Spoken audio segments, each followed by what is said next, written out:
Welcome in. Thanks for joining me again. So today I hope I have a special treat for you, which is a little bit of a discussion on a quote from one of my teachers, whose name is Mingyur Rinpoche. He's also the brother of my main teacher, Sonam Rinpoche.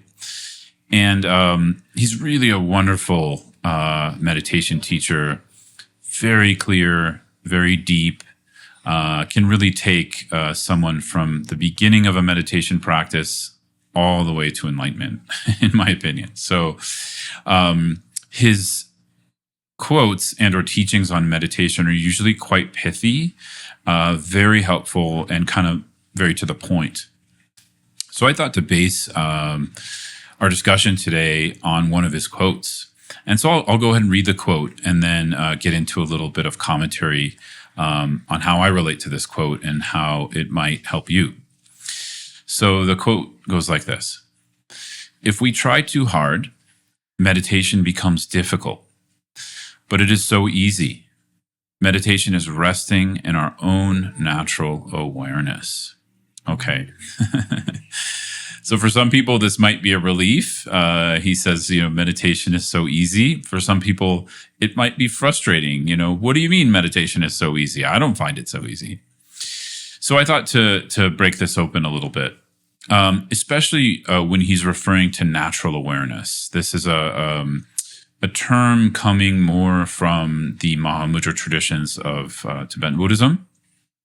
But it can also apply to any of our meditation practice, no matter if we're in another Buddhist lineage or have a more secular practice.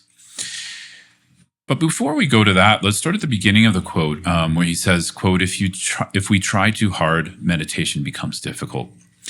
I have found this to 100% be true. I am one of the people who has tried way too hard to meditate over the years. In fact, I went into about a total of 3 or 4 years of retreat as a Buddhist monastic, trying way too hard to meditate, and came out with, some more meditation experience, but also some other kinds of what we call subtle body problems with what we call the lung, or the wind energy, that actually made my anxiety kind of worse because, one sort of surefire way to make anxiety worse if we already have it is to squeeze ourselves, is to push ourselves even harder and to have more tension in our meditation or life in general. That will definitely increase your anxiety. I can vouch for that personally. So once I realized that, I had to, do some backpedaling and basically rework how I meditate.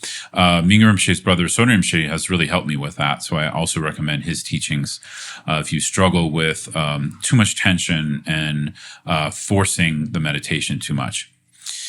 So in a way, one of these steps that I initially implemented, which for those of you out there who also struggle with this is the reason I'm saying it, it might help you, is to learn how to relax the meditation, relax the body in meditation, and also to really check my motivation or intention. Why am I sitting there in that moment? What's my approach? Do I have a more long-term motivation for why I'm meditating, or am I secretly wanting to get some special experience or to feel better or to get rid of a certain kind of mood or emotion?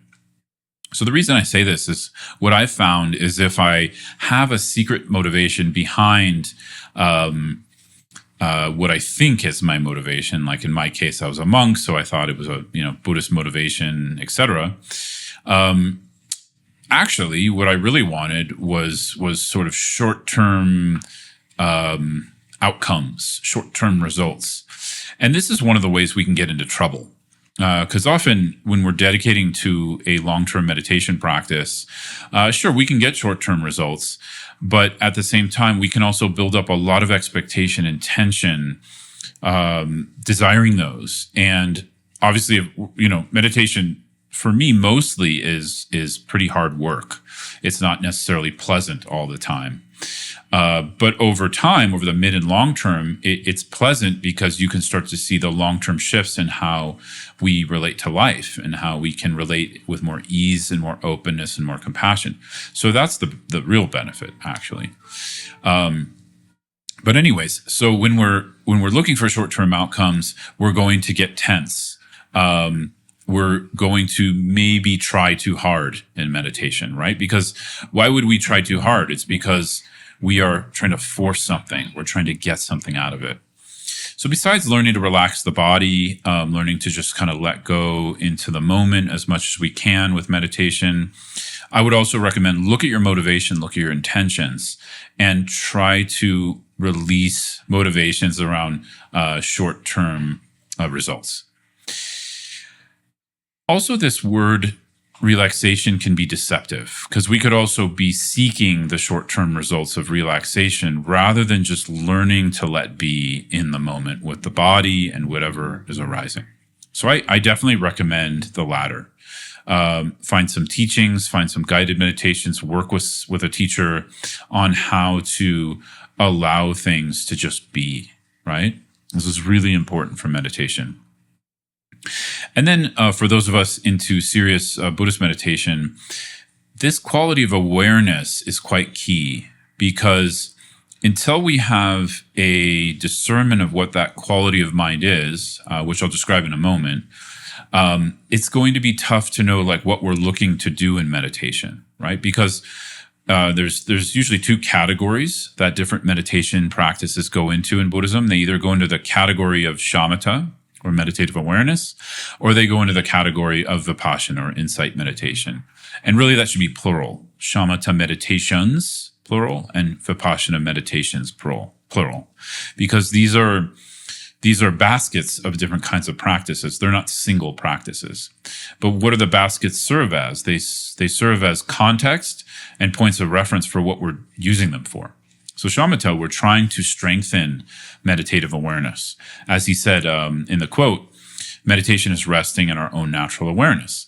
So awareness is natural. It's a natural part of mind, and we're trying to strengthen that through meditation so that it can then be used in vipassana practice to understand our underlying confusion and to start to remedy and unwind that, right? These are kind of the deeper motivations of Buddhist meditation.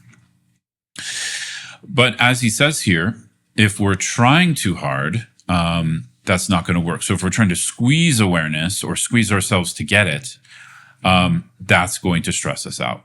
So instead, we actually need to, of course, cultivate mindful presence, start to discern what this quality of awareness is. One exercise I really like, which I've been introducing to my mentees and students, is simply focus on something quite intently with as much single pointedness as you can bring. So like a visual object is usually helpful in this sense.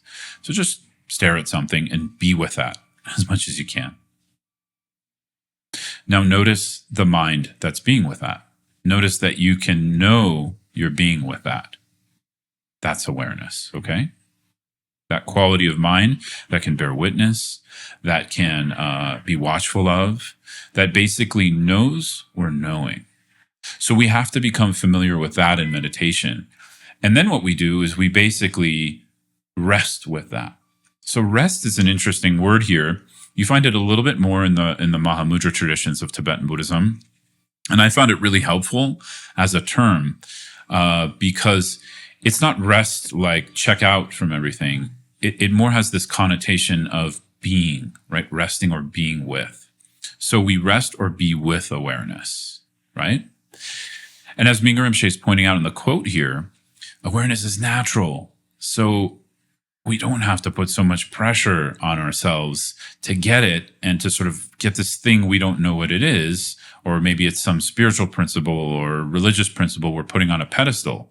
Natural means it's not even religious, actually. You know, the religion is the system that forms around the Buddhist teachings in order to help us strengthen awareness, right? Which is fine. But our awareness isn't Buddhist. It's not Christian. It's not religious at all. It's just part of our mind. We're all born with it. But most of us, we don't strengthen it. We don't cultivate it because we don't have a system or a practice or a way to do that. And so that's what meditation serves as in this first basket I called shamatha, or meditative awareness practices. We're trying to connect with that innate or natural awareness, and we're trying to strengthen it.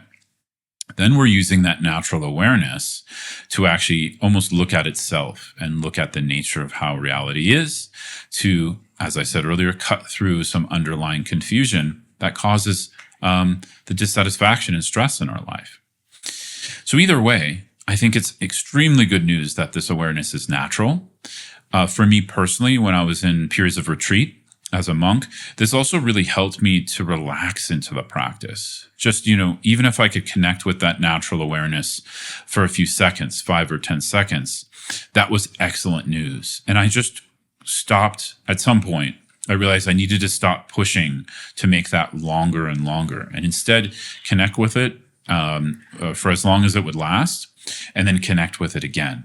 So that's kind of my next piece of advice based on this quote. You don't need to try to hold your natural awareness in meditation for a long period of time. If you can do that, great. And we can have a kind of more midterm goal of strengthening awareness to be able to do that. But at the same time, I think sometimes it's actually more useful to just be satisfied with the short time we can connect with it, and then do it again. So if you're doing a 20, 30-minute meditation practice, you might connect with natural awareness and rest in it, 50 times. There's no set number or rule here. It's about you and working with your experience. Because at the end of the day, we're trying to not only strengthen our connection with that awareness, but we're trying to allow that awareness to almost sustain itself. Of course, in shamatha meditation, we need to put effort. But as Mingyur Rinpoche is pointing out in this quote, meditation needs to be, like rest needs to be a component of meditation, resting with awareness, right? Sometimes in Mahamudra, we say resting on awareness, however you want to think about it. But that's the way it's often expressed. And I found that to be very, very helpful.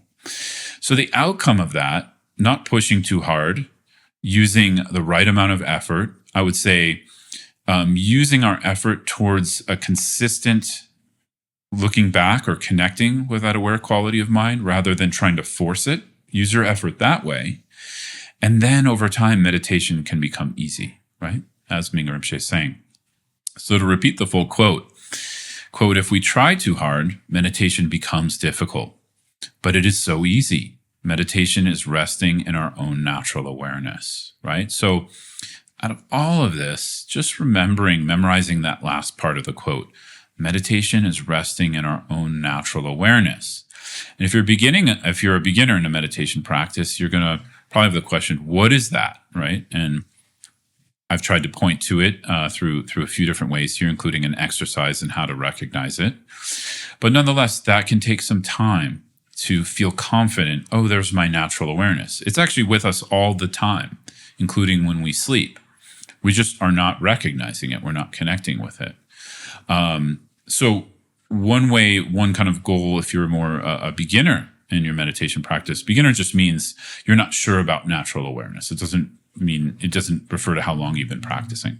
So if you're not sure, you just work with that as a midterm goal. I want to have a little more confidence that I can connect with natural awareness, this natural awareness of my mind. It doesn't have to be to sustain that for 30, 45 or minutes or an hour. Make it about connecting with that. And then second, make it about, can you rest with that natural awareness? Can you just be with it, right? That would be second. Third, for those who have some ability with that, then we might be looking at the traditional shamatha teachings of going through the 9 stages of resting, and or just developing more single pointedness with that awareness. But either way, if we're able to rest with awareness, the rest, as Mingyur Rinpoche says, becomes a lot easier. For me personally, I don't know if I would say it's so easy. I believe Mingyur Rinpoche. For me, as in my practice is often, I don't want to say hard work, because that can sound bad. I don't think work is bad. Work is something valuable to our life, right? Work doesn't have to mean something heavy. It just means it takes effort. So for me, meditation takes some effort, but it's interesting, this quote, and that's why I chose it, because it's almost like, how do we practice a relaxed effort? And here, maybe we can even rethink what effort means. It's like, maybe effort just means resting with awareness. It doesn't mean any kind of, other kind of effort. So anyways, thanks so much for taking the time. If you've gotten all the way to the end of this episode, let me know in the comments if you're watching on YouTube. Let me know, what you think of this quote. Is it helpful? Anything I said, just if you want to add to it or you have any comments, please let me know. And you can always reach out to me on my website at scotttusa.com. And of course, you can, I highly recommend connecting with Mingyur Rinpoche at tergar.org, tergar.org. He's got all kinds of wonderful courses and programs, teachings online, in-person teachings, as well as he's the author of many books. So yeah, if you never checked him out, highly recommend it. Thanks, everyone. Happy practice. See you soon.